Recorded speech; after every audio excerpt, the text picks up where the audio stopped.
সচিবালয়ের আন্দোলনের মুখে সচিবালয়ের ভিতরে অবরুদ্ধ হওয়া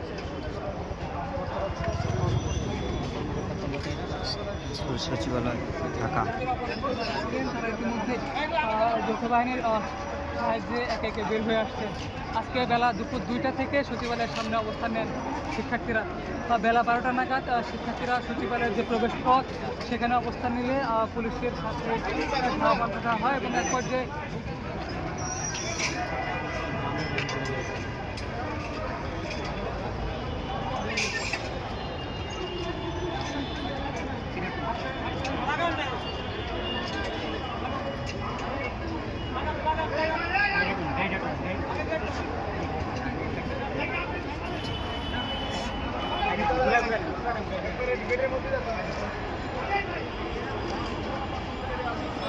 সিসি ক্যামেরার সামনে সিসি ক্যামেরা ফুটেজ আছে, সিসি ক্যামেরা ফুটেজ।